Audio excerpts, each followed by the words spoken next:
If you're like most video makers, you shoot a lot of footage.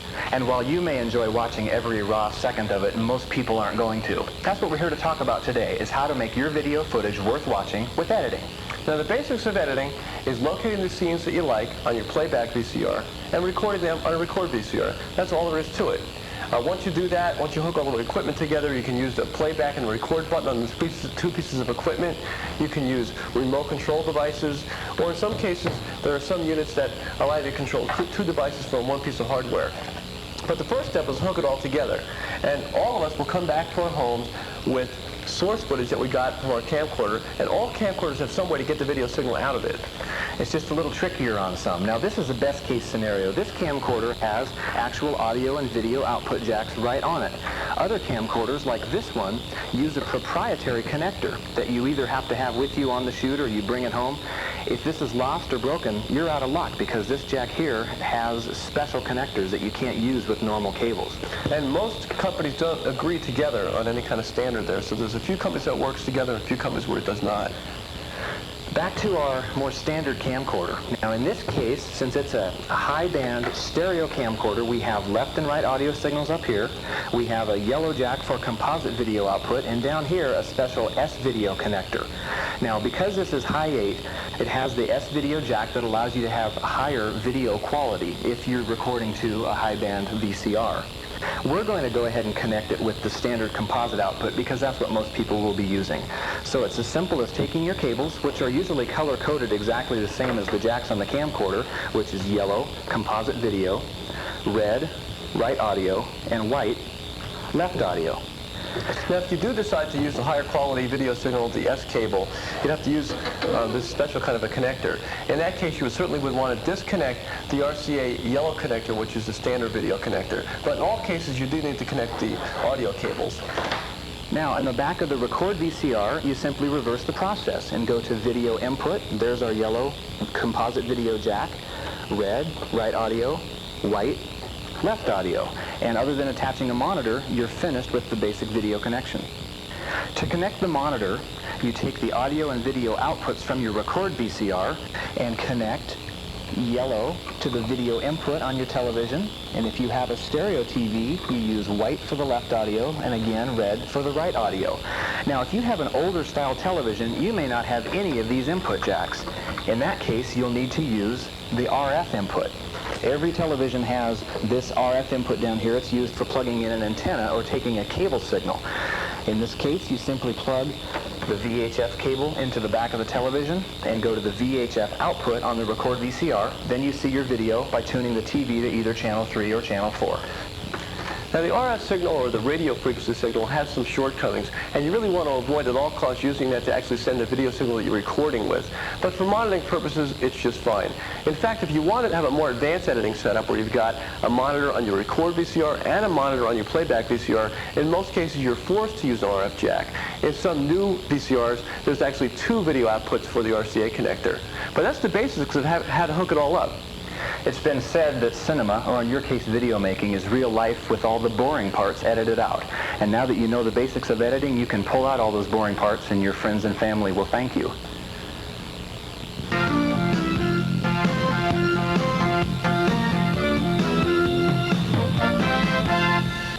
All right, welcome to our segment on editors.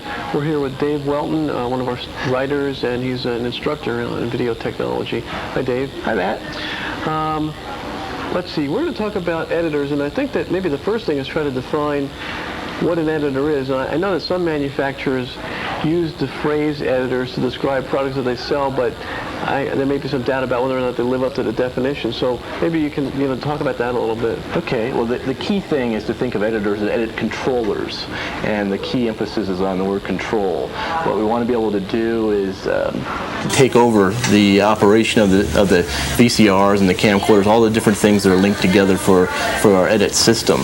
But I guess this is one of the most simplest editors, and this one actually does take control of the VCRs? This one does take control of the VCRs. The whole idea behind this unit is simplicity, and you can tell by the fact that there aren't a whole lot of buttons on it that this machine is definitely an easy one to use. The whole idea is to push the thumbs up button for scenes that you want to keep and the thumbs down button for scenes you'd rather never see again. takes advantage of the Control-L protocol, which is the protocol used with the 8mm family. Both high 8 and 8mm camcorders and VCRs use that. Dave, I wanted to talk with you about how the VCRs and camcorders are controlled by these little decks. I'm sure we'll use cables, and I've always found it to be fascinating how inconsistent the industry is with a lack of standardized formats. So let's take them one at a time. I think one of the most primitive protocols, that is, languages that machines talk to each other with in the consumer level editing realm, is SynchroEdit. Right. SynchroEdit is mostly found in the VHS family of VCRs and camcorders, and it's more or less a remote pause sort of an affair, where one machine tells the other machine to come off pause at a certain moment and start recording, and then go back on pause at another moment in time. I see. And what kind of jacks does the Synchro use? That uses a mini jack with just a two conductor plug. The next more advanced protocol is Control-S, is that right? Control-S is an older version of Control-L, which we'll talk about real soon. But first, Control-S is a one-way communication system. It's more or less a wired remote control sort of an affair, but it also allowed you to enter in and out points where you wanted your actual edit to take place, and then it would execute them at that moment. But the problem with Control-S was it was a one-way communication system. There still was no feedback from the machine to machine. So it's just sending a command down a wire and hoping that everything went well, but not having any feedback to know if indeed it did go well. By the way, Dave, what kind of jack does Control-S use? Control-S uses a mini mono jack, which is just a connector like this with a ring and tip. Same thing as Synchro, then? Right. Same connector. Different information, same jack. Right. You cannot intermix the signals, definitely, because the SynchroEdit signal is just basically a on-off kind of a switch, where Control-S is much more complex than that, because you are sending information, rewind, fast forward, pause, all sorts of things. But what can you tell us about Control-L? It's a great format, or a great protocol, I should say. It not only is the name confusing, but unfortunately, though, some of the wires that you use are a little bit confusing as well. First, I'll show you what kinds of connectors it uses. It uses a stereo or a 3-conductor mini jack here. It also uses a 5-pin proprietary jack. An additional protocol is manufactured by or pioneered by Panasonic. They use a 5-pin jack of some type. And is the name of the jack and the protocol the same thing, Panasonic 5-pin? Yes, that's pretty much what it's referred to as a 5-pin. It uses a standard 5-pin DIN, which is the 5-pin DIN really describes the connector itself. I see. But the name is also the same. What this is a system that's proprietary with Panasonic that allows also two-way communication from machine to machine. But I guess we're going to head into the computer control room now? Okay. All right, so I'd imagine one of the beauties of using a computer-based editing system is just to unify all of the jacks and the protocols into one processor in a computer, and it will send the appropriate signals to different hardware choices that you may have. That's very true, Matt. Usually, even a software, there can be a software solution to different protocols and new equipment too. You could have a new VCR come out with a new protocol, and all they have to do is come up with a new driver in order to have the same equipment be used. So this one here, the TAO editizer, looks like it's comprised of a piece of hardware that's normally cabled to a computer, to a PC in this case, and then some software that this is, I think, a Windows-based system that makes a real nice user interface, very much like, I guess, the products we were looking at in the other room. I think going down in complexity from the editizer, we've got Future Video has, instead of an external piece of hardware, there's a card in here that goes into a PC-based system, and the jacks come in and out of here. This uses no infrared control, though. I think this is limited strictly to all hard wiring control, and it's got some software and a user interface that would be. I think it's quite as attractive as this one, but I believe they're working on a Windows-based editor. I guess that about wraps it up. I would really encourage anybody who's out there frustrated trying to figure out which piece of hardware is compatible with which other piece of hardware, and what exactly a protocol is to really, keep your determination up, talk to as many salespeople and company representatives as you can. It can be done, and editing is a lot of fun once you get over the initial obstacle of trying to figure out which hardware works with each other. So thanks a lot for being with us today, Dave. My pleasure, Matt.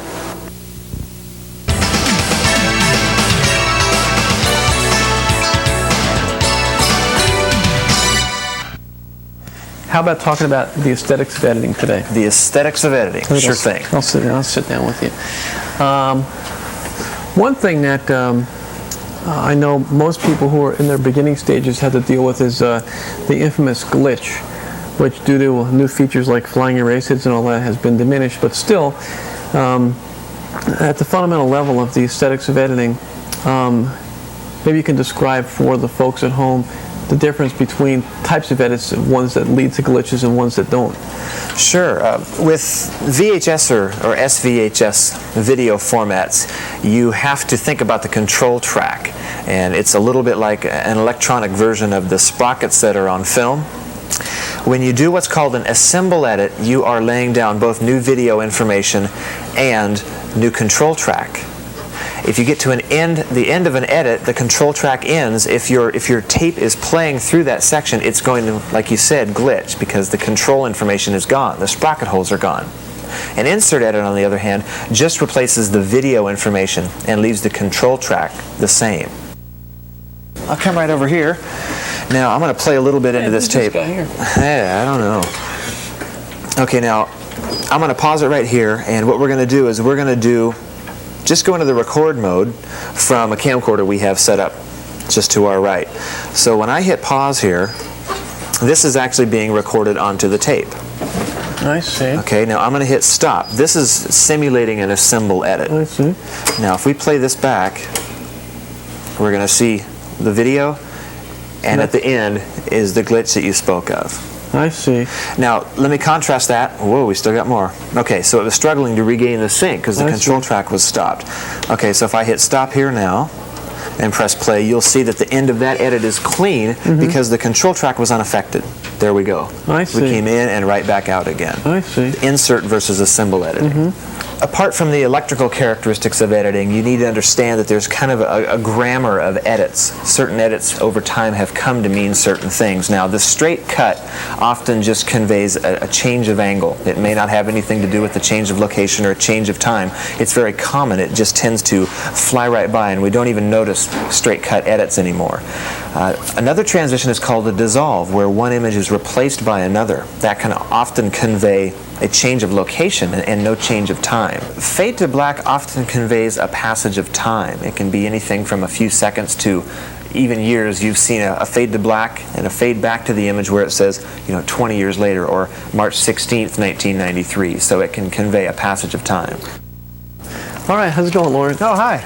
So we're back here. Remember that segment we did earlier today? We really need to wrap it up now. Oh, so this must be later that day. Yeah, this is the end of that okay. scene. All right, Lawrence. So what else? What are some of the other basic building blocks or concepts in editing? Continuity is an extremely important thing to keep in mind. Continuity has to do with making sure that action is conveyed smoothly, that objects that weren't there in one scene don't magically appear in another.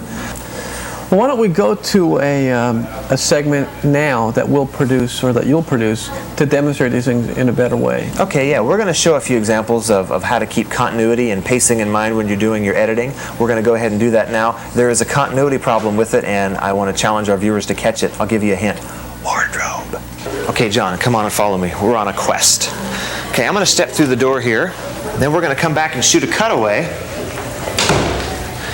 We're going to be careful when we edit this down to match the action so it looks like one continuous scene. Okay, you ready? Step on through. Okay, now John, go ahead and get another angle of me coming through the door. Okay, I'm going to step through and hope I do everything the same for the sake of continuity. That's probably close enough. Okay, now I'm out of the frame and we're back. That gives us plenty of options for editing. Hey, Lewis? Hey. All right, and here is the goal, the drinking fountain.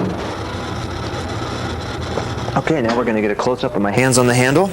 Set everything up the same here. Okay, now let's switch angles. All right, gonna come in and do it one more time. And we're done. Okay, John, one more. Whew. I'm not thirsty anymore. Okay, I'm gonna walk out of the frame again. Sets us up for another edit. We're gonna head on down the hallway again. Okay. Step through the door, right hand on the handle. Gotta remember that. Okay, we're gonna do another close-up, do a match action edit, so it all links up. Okay. All right, now John's gonna swing through and we're gonna get one last shot.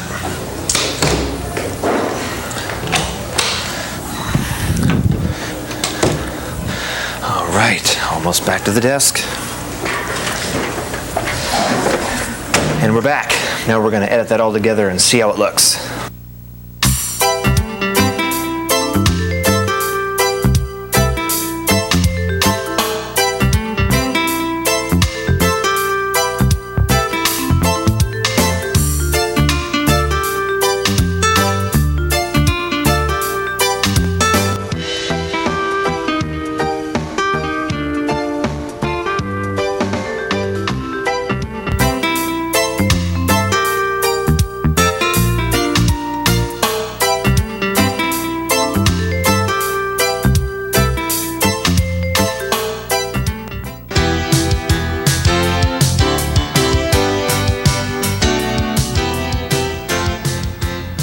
In creating titles, as in life, follow this advice. Choose your words carefully. You must decide what the words will be. We can make some suggestions on where to put them and why. I'm Dave Richardson, and welcome to Titling with Style. Let's take a look at a video short and pay close attention to the use of titles. This graphic sets the mood for the show.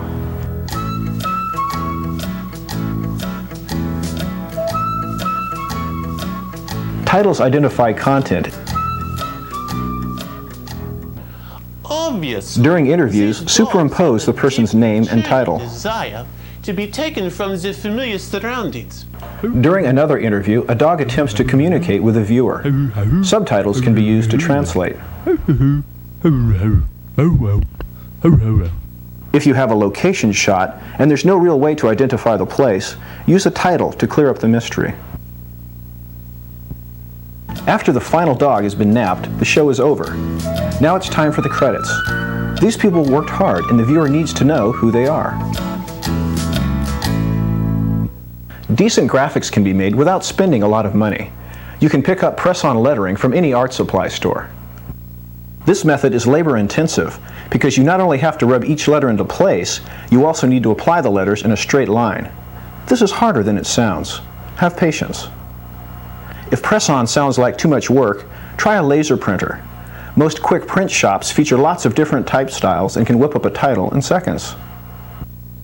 Don't limit yourself to black titles on white paper, especially if shooting directly with a camera. While at the art supply store, check out the selection of papers. You'll see paper that looks like stone or marble, graduated sheets that start as one color, then gradually change into another, and paper with grids and patterns. Don't just use letters from established type styles. Go nuts! If you're taping a commercial for an Italian restaurant, create a script-style title using cooked spaghetti. For a show with a military flavor, use stencils and spray paint letters onto wood, like on MASH. Spell out a message in a bowl of alphabet soup for a public service announcement on nutrition. Electronic graphics are effective and the most widely used. These are titles created inside your camcorder or on an external device like a character generator. Character generators, or CGs, come in two main styles: standalone systems and computer software. With a character generator, your video goes in one end. The titles you created are superimposed on top.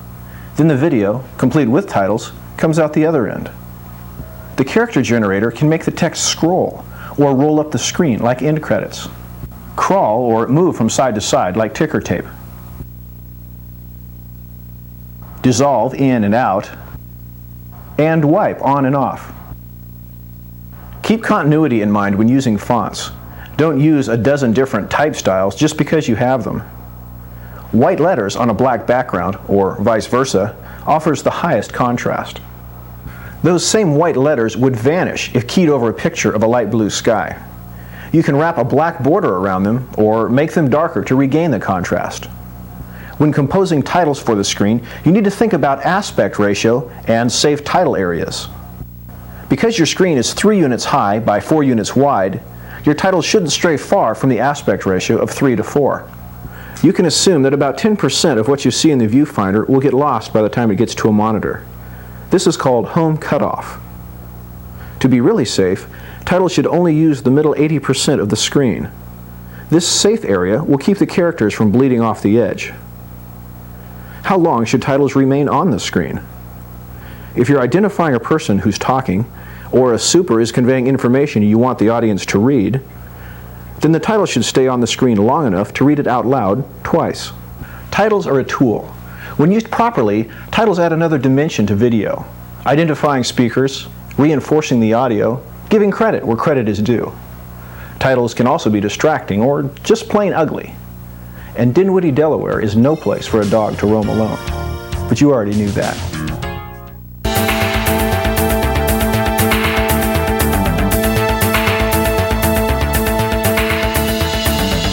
Hello and welcome to the desktop video segment of the Videomaker TV show. I'm Lauren Aldrin and I'll be your guide as we demystify one of desktop video's most common hardware devices, the Genlock. Using a computer to overlay graphics or insert titles on top of video may provide the most visual impact for the smallest DTV investment. In this segment, we'll learn all about the device that makes this possible, and along the way we'll pick up a few hints on how to apply the Genlock to your next video production. Mixing video signals and computer graphics is not as easy as, say, mixing audio signals. Whereas any two audio sources to be combined can simply be placed on the same wire, video sources first require perfect synchronization.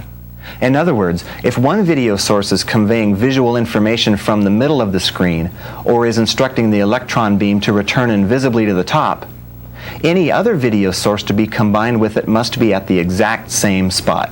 Here's a simplified look at a computer's video signal versus an NTSC signal.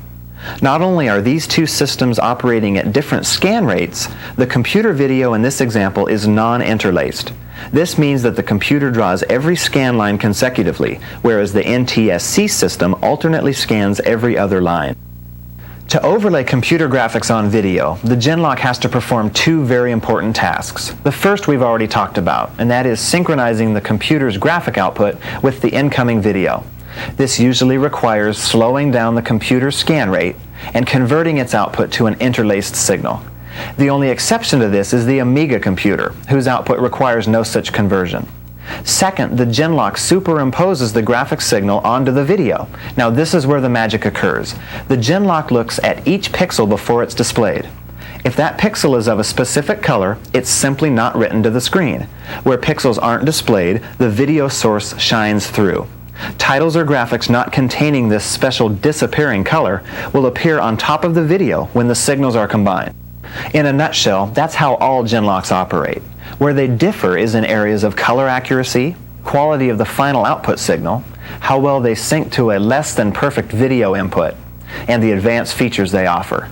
Some Genlocks have the capability to fade either of the video sources in or out. Others just have a simple switch to select the computer graphics, the input video, or the two combined. Some put all these features under software control. Depending on the quality and the features offered, Genlocks are available for most computer systems for well under $1,000. Because it has to do less processing, some Amiga Genlocks are available for as low as $200. Now, melding computer graphics and video may seem simple, but there are some shortcomings of this transfer that you need to know about. First and foremost, the NTSC system is not as adept at handling color as your computer is. Bright, highly saturated tones that may look fine on your computer monitor are going to bleed and smear when translated to video. Bright reds and yellows like these need to be cooled off before they're translated. Simply adjust the palette, bringing down the saturation until the bleeding stops. Or you could select another color altogether. Second, all computers but the Amiga output an underscanned image. This means the outermost edges of the graphic fall inside the borders of your monitor. NTSC video requires an overscanned image, or one whose outermost edges fall outside the visible portion of the monitor. Because of this, most Genlocks will have to stretch your image. This can change the proportions of your graphic dramatically, or make portions of it disappear completely. The key with any computer system is to avoid the outermost edges of the screen. Stay inside what broadcasters call the safe title area. The third factor to bear in mind is NTSC's limited resolution. This makes small fonts very hard to read and reduces fine detail in an image. If your title or graphic relies on these fine details to make its point, it's not going to work on video. Look at how much more effective these large, bold fonts are. And lastly, be aware of interlace flicker. This occurs when horizontal lines are small enough to be completed by just one scan of the monitor. Since the line appears in only one of the two NTSC fields, it's on the screen only half of the time, and it will visibly flicker on and off. Use a line 2 or 3 pixels wide whenever possible.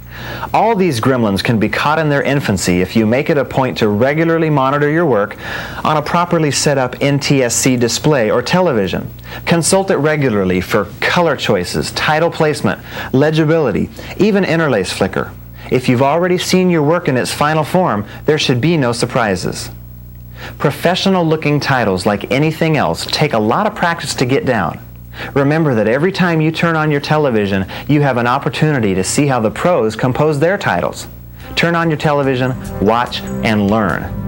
I'm Lauren Aldrin for the Videomaker TV show. Thanks for joining me.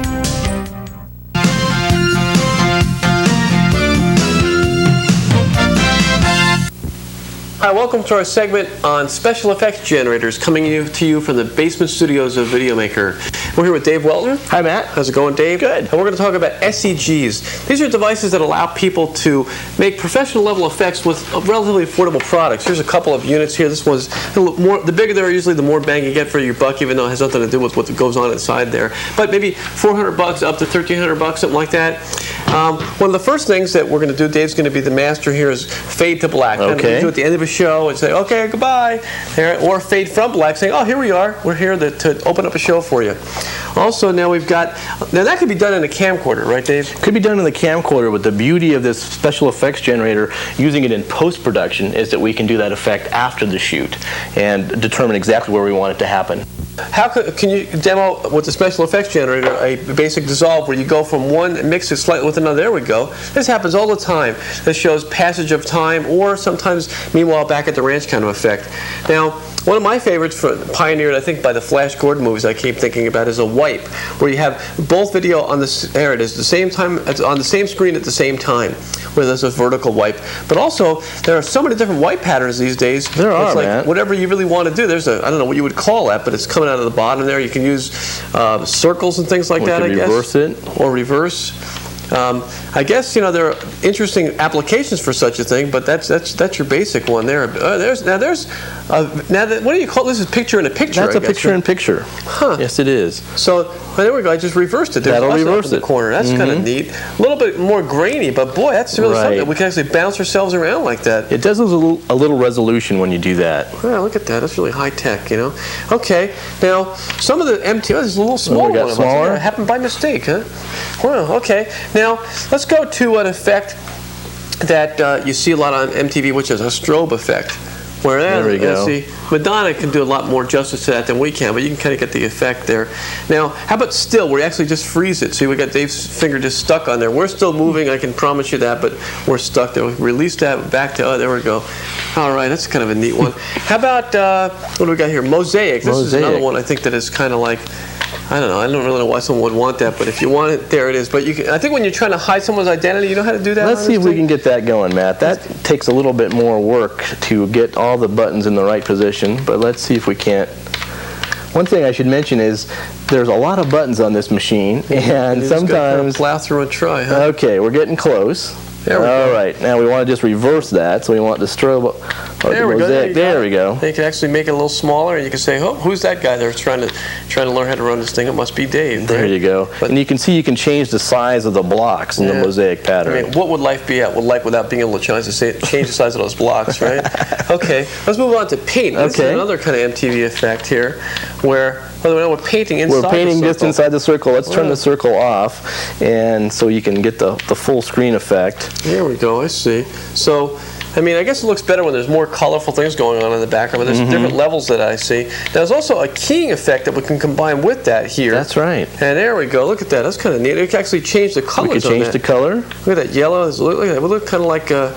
Now what it's doing, Matt, is it's taking the really dark parts of the image and just inserting a different color that we've selected here, in this case the green, on those areas of dark picture. Look at that. That's really neat. This is like, this one here reminds me of us being like a couple of Santa Clauses here. Yes. Right?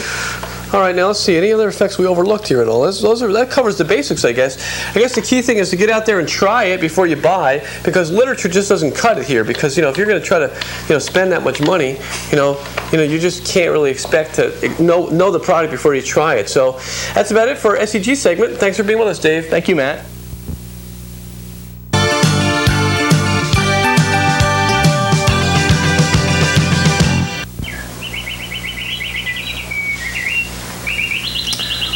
Welcome to our segment on post-production audio on this beautiful spring morning. We're with Lauren Aldrin, the technical editor of Videomaker magazine. How's it going today, Lauren? Just fine. I'm a little distracted over here playing with my audio toys, but... Now, where did those birds come from? Those were actually off an LP. You might remember what these look like. Most sound effects libraries are now available on compact disc, but this was the rage. This is what everybody used for a long time. I transferred them onto DAT, or digital audio tape, to make them easier to cue, but there's no reason you couldn't either use them right off the LP or transfer them onto a normal audio cassette. So I noticed that you've got an audio mixer here. I guess that's so you can take CD or a tape or even another VCR's audio or a LP and bring them into one source, so you can just have one cable going to the VCR. Exactly. Instead of using a patchwork of Y cables, which is never really a good idea, an audio mixer allows you to take a number of different inputs and control their volume. In addition to that, this one allows some simple bass and treble equalization controls. It can crossfade between two sources. There's even a microphone input for narration. So you really have a lot of control. This is like your audio editor. I think the trend nowadays with SEGs is that they usually encompass some type of audio mixing capability in them as well. That's becoming a lot more common. Many video mixers have a small audio mixing section, like you said. They don't offer quite as much control as this, but then you have everything in one box. It's just very convenient. So what kind of effects, sound effects, would one think about adding to their audio, their post-production, just to change the atmosphere? Well, I guess it depends on what you want to do. If you want to try and suspend disbelief, as we call it, and make the viewers believe that I've had a fireplace installed, all I have to do is bring in the roar of a crackling fire, and we can warm our hands right down here. If we didn't have all this audio editing equipment around, we might be able to get people to believe that we're sitting in a cafeteria or a bar by adding the right sound effects. Now, in addition to sound, what can be done? It's okay, Rex. It's Matt. Sorry about that. What can be done with music? What kind of things can music do for a video production? Well, it can completely change the mood. I would say more than anything else, music has the capability of just changing the way your emotions perceive a given event. Now, Lauren, the best way maybe to demonstrate all these techniques would be if we can take that segment you did earlier today and show how different types of audio tracks can actually affect it very differently. Sure. Yeah, John and I went out and shot a little event that basically means nothing until you have the audio bed behind it. Here's what we did. This is just the natural sound of the environment we were in. In this case, the actor comes up, myself, and we have an action that, without the audio, there's really no way to know what it is. So here's what it looks like with music and sound effects. This is one possible motivation for what I do.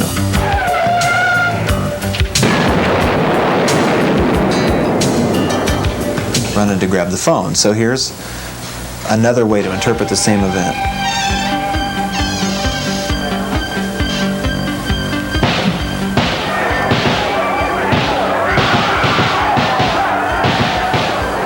Very, very different, obviously. Yeah, and this one's kind of silly. This is your urban jungle theme.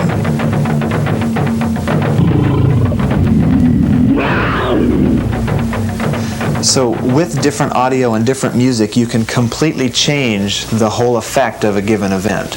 Audio dubbing is an overlooked resource for people making video. Can you give us, any closing tips on how someone could get the most amount of mileage out of this feature? Well, the main thing to do is keep in mind that our ears are actually closer tied to our emotions than our eyes are. It's easier to paint a feeling or create an ambiance with sound than it is with the visuals. If a picture is worth 1,000 words, then sound and music are probably worth 1,000 pictures. Just give the audio portion of your video as much attention as you give to the visual portions.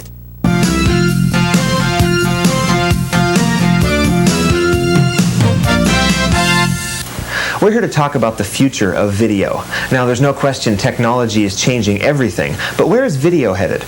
Well, it turns out video is going the way of the rest of the media. Video is going digital. Instead of storing a signal as a smoothly changing voltage, a digital system turns it into a series of numbers. Basically, it analyzes the waveform thousands of times per second and takes a measurement. It assigns numbers to these measurements and stores the numbers. You may not realize it, but you're probably already familiar with digital technology in the form of the compact disc. Now, CDs haven't been around all that long, but people sure didn't waste any time catching on to the advantages of digital. To prove my point, let's drop into this record store. Look at all those CDs. Well, we've scoured the store and found countless CDs, a handful of cassettes, and absolutely no vinyl records. It appears that digital audio is here to stay. And you know, the advantages that help digital audio also help digital video, and those are, number one, quality. CDs sound better, and digital video tends to look better. Second, you have instantaneous access to any part of the disc that you want. Same with digital video. You don't have to wait for a tape, be it cassette or videotape, to shuttle. Third, when you're copying from digital to digital, there's absolutely no generation loss. Now, that should interest you video makers. Actually, digital video has been around for a while in some forms. Take this video mixer, for example. This unit actually digitizes the video signal, but just temporarily, long enough to perform a given effect. Just face it, effects like these. That's enough, John. I'm getting dizzy. Effects like these just can't be performed with traditional analog video. Some camcorders also digitize the video signal, but just long enough to apply special processing or achieve some kind of effect. Now, why aren't more things digitizing video and storing them? Well, the problem is storage. Digital video takes a lot of room. Nowadays, we can store them on hard drives, but that's just now become practical. I remember my first hard drive. It was about the size of a shoebox, and it held only 5 megabytes of data. For the kind of video you're looking at right now, that would be roughly 3 seconds. Today's hard drives hold many gigabytes. This one, for example, holds 1.7 gigabytes, which is about 20 minutes of digital video. You know, analog editing is a bit like this typewriter.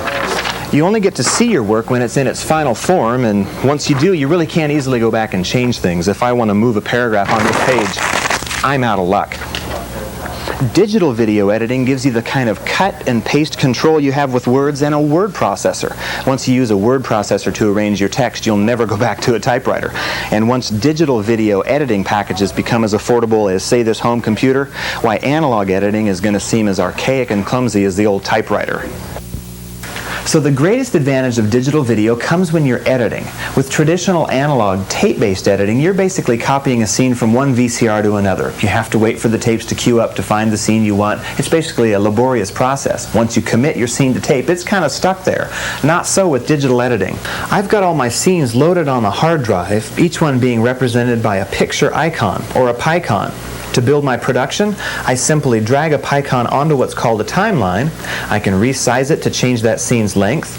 I can grab a new scene and place it onto the timeline. Grab a title, put it on. A dissolve or any other transition, as simple as laying it onto the screen, telling the unit what it's going to transition to and from, and that's it. I can make as many changes as I want instantly, view them right off without having to commit anything to tape. So today's camcorders don't actually store video digitally, but they're going to soon. There are two new designs coming down the pike that are going to change the way camcorders record forever. The first one uses a digital videotape, about this size. This little guy is going to store 2 hours of HD TV quality video. The second one is a camcorder that uses a hard drive. A hard drive pack actually plugs on the back, just like a battery would. When it's full, you remove it from the camcorder and plug it directly onto your computer. Who knows, someday we may be recording video on biochips and camcorders will have no moving parts whatsoever. But whatever the future of video, you can bet it's digital.